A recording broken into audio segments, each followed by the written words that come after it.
Hello everyone, welcome back to the channel. आज हम करेंगे क्लास 8 के चैप्टर 6 के एमसीक्यू। हमने चैप्टर 5 तक कंप्लीट कर लिए थे एमसीक्यू। जिसने भी वो एमसीक्यू नहीं देखे हैं वो चैनल पे विज़िट करके देख सकता है। तो आज हम स्टार्ट करेंगे चैप्टर 6 जो कि है कंबशन एंड फ्लेम्स वाला। इसमें एमसीक्यू करने से पहले आप सभी को पता, आप सभी को क्या करना है, चैप्टर रीड करना है। अच्छी तरह से रीड करोगे तो आपको एमसीक्यू जो है सॉल्व करने में इजी रहेंगे। तो हम स्टार्ट करेंगे। फर्स्ट एमसीक्यू है हमारा। First question is which substance give heat and light after combustion. Combustion होने के बाद कौन सा ऐसा सब्सटेंस है जो हमें हीट और लाइट दोनों देता है।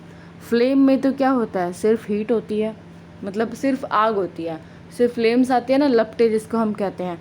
तो इसका जो करेक्ट ऑप्शन है वो है फ्यूल। क्या है? फ्यूल यानी कि ईंधन। जैसे कि लकड़ी होगी, लकड़ी को जब हम जलाते हैं तो वो हमें गर्माहट भी देती है और क्या, लाइट भी देती है, दोनों चीज़ें देती है ना। तो इसी तरीके से फ्यूल जो है वो एक किसका है कि वो सब्सटेंस है जो कंबशन होने पे, जलने पे हीट भी देगा और लाइट भी देगा। तो B option is correct. Next is like fuel the sun also provide heat and light. Fuel की तरह ही सन भी हमें हीट और लाइट देता है।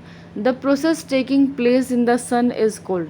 जो प्रोसेस सन में होती है उस प्रोसेस को हम क्या बोलते हैं? उस प्रोसेस को हम कंबशन नहीं बोलते, बर्निंग नहीं बोलते। बर्निंग यानी कि जलना होता है, उसको हम बोलते हैं न्यूक्लियर प्रोसेस। क्या बोलते हैं हम? न्यूक्लियर प्रोसेस बोलते हैं उस प्रोसेस को हम, जो कि सन में हीट और लाइट जो प्रोड्यूस होती है उसको। Next question is coal burn with. जब कोल है, जैसे कि कोल है, कोयला, यानी कि जब बर्न होता है तो क्या होता है उसमें? उसमें क्या वो फ्लेम देता है? उसमें लपटें होती है? नहीं, उसमें लपटें नहीं होती हैं। तो फर्स्ट ऑप्शन तो गलत हो गया। ओनली ग्लो, वो सिर्फ क्या है, जलता हुआ दिखाई देता है हमें कि कोयला जल रहा है, रेड रेड हो जाता है जब वो एक्सेस ऑफ बर्निंग हो जाती है। बोथ फ्लेम एंड ग्लो, ये वाला भी नहीं होगा और ये भी नहीं होगा। तो इसका ऑप्शन कौन सा करेक्ट है? Only glow. वो सिर्फ जो कोयला को हम जलाते हैं तो वो जलता हुआ हमें दिखता है, वो फ्लेम्स नहीं देता है। Burning of charcoal in a closed room will produce. अगर हम चारकोल को बर्न करेंगे एक बंद कमरे के अंदर तो क्या हो जाएगा, क्या प्रोड्यूस होगी, कौन सी गैस प्रोड्यूस होगी? Carbon dioxide? No. Nitrogen dioxide भी नहीं होगी। तो कौन सी गैस होगी? Carbon monoxide. Carbon monoxide gas का जो फॉर्मूला होता है वो होता है CO। इसको बोलते हैं कार्बन मोनोऑक्साइड। ठीक है, ये इतनी डेंजरस होती है। अगर क्लोज्ड रूम में ये बर्न हो रहा है चारकोल तो इससे एक्सेस होने पे डेथ भी हो सकती है पर्सन की। अगर कोई मतलब अगर कोई फैमिली अगर अंदर सो रही है और सर्दियों में चारकोल उन्होंने जला लिया है तो कार्बन मोनोऑक्साइड जो गैस है वो इतनी डेंजरस होती है कि उससे डेथ हो सकती है। तो इसका करेक्ट ऑप्शन है C. Next is the substance which have very low ignition temperature.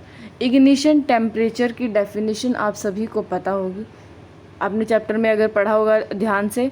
तो क्या होती है कि वो टेम्परेचर, मिनिमम टेम्परेचर जिसमें कि सब्सटेंस ईजिली आग पकड़ ले, कैच फायर कर ले।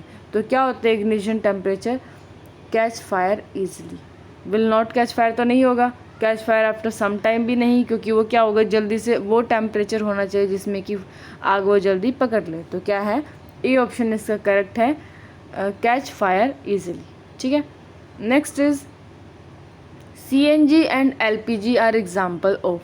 CNG और LPG की फुल फॉर्म आपने लास्ट चैप्टर में पढ़ी भी थी। CNG होता है कंप्रेस्ड नेचुरल गैस और LPG क्या होता है, लिक्विड पेट्रोलियम गैस। ये दोनों क्या होती हैं? Solid fuels? नहीं। Liquid fuels? नो। ये गैसियस फ्यूल्स होती हैं। क्या होती हैं ये? Gaseous fuels. वैसे भी आप सभी को पता चल रहा होगा CN और G, ये G से जो बन रहा है वो गैस ही है। L, P और G, इसमें भी क्या बन रहा है? गैस ही बन रहा है। तो ये दोनों क्या है? गैसियस फ्यूल है। Next is ignition temperature is. Ignition temperature के बारे में हमने अभी अभी पढ़ा था। तो इग्निशन टेम्परेचर हमने क्या पढ़ा था? वो कम से कम टेम्परेचर जिसमें कि कोई भी सब्सटेंस आग पकड़ ले। तो क्या होगा? Lowest temperature at which catch fire. तो ए ऑप्शन जो होगा वो क्या होगा, इसका करेक्ट होगा। नेक्स्ट इज कंबक्शन इज़ जो कंबक्शन है वो क्या है, क्या केमिकल प्रोसेस है, फिजिकल प्रोसेस है, बोथ है या फिर नन ऑफ दीज है? वो एक केमिकल प्रोसेस है।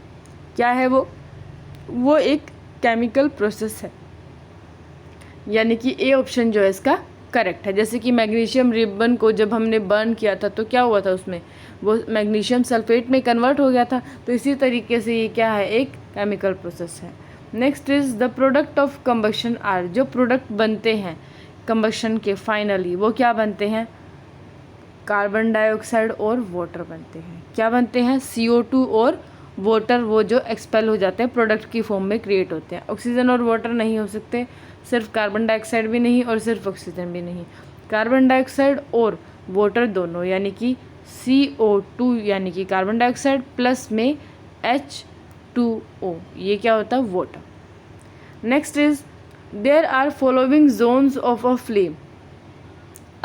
जोन होते हैं फ्लेम के। आपने कैंडल का जो डायग्राम एक बार करवाया था इस तरीके से, इसके 3 जोन थे। कितने थे, 3 जोन।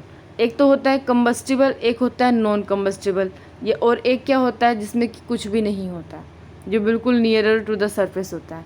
तो इसके कितने जोन होते हैं, 3 जोन्स होते हैं। ठीक है। Next is which of the following is not a fossil fuel. इनमें से फॉसिल फ्यूल कौन नहीं है। कोल है, कोल हम जलाने के लिए यूज़ करते हैं, सभी को पता है। नेचुरल गैस जैसे कि LPG CNG हो गया, ये भी पता है सबको, ये भी फ्यूल है। पेट्रोलियम, ये भी एक फ्यूल है। फ्यूल नहीं है बोला है वाटर गैस। वाटर गैस कोई फ्यूल नहीं है, हम इसको वाटर गैस को किसी भी ईंधन की तरह यूज़ नहीं करते हैं। तो इसका ऑप्शन कौन सा करेक्ट है, D वाला। Next is the amount of heat energy produced on complete combustion of 1 kg of a fuel is called.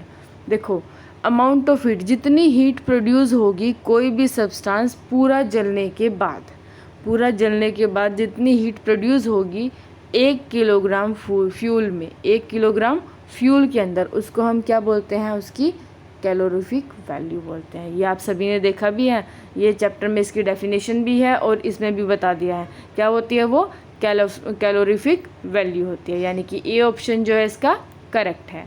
Next is acid rain contain mainly. Acid rain सभी को पता है, जब एसिड का अमाउंट ज़्यादा हो जाता है, जैसे कि पहली बारिश होती है उसमें एसिड कंटेंट ज़्यादा होता है। तो एसिड कंटेंट के मेन कारण क्या है, ऑक्सीजन और नाइट्रोजन गैस नहीं है, फ्लोरीन और क्लोरीन गैस भी नहीं हो सकते, मैग्नीशियम ऑक्साइड भी नहीं होगा। तो क्या होगा, नाइट्रोजन ऑक्साइड और सल्फर ऑक्साइड, ये दोनों गैस जो है वो बहुत हार्मफुल होती हैं। इसीलिए आपके पेरेंट्स जो है कहते हैं कि फर्स्ट जो रेन आती है उसमें नहाना नहीं चाहिए, क्योंकि वो डिसीज़ से भरी हुई होती है। अगर उसमें भीगेंगे तो क्या हो जाएंगे हम, डिसीज़ हो जाएगी, हमें बीमार हो जाएंगे हम। ठीक है, तो D ऑप्शन करेक्ट है। Next is a person catch fire on clothes is wrapped with a blanket.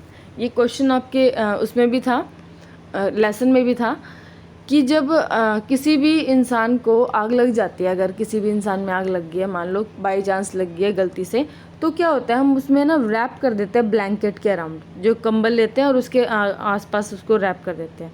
क्यों करते हैं, the person suddenly feel cold, नहीं, सडनली तो नहीं हो सकता। To hide the burn body part, no.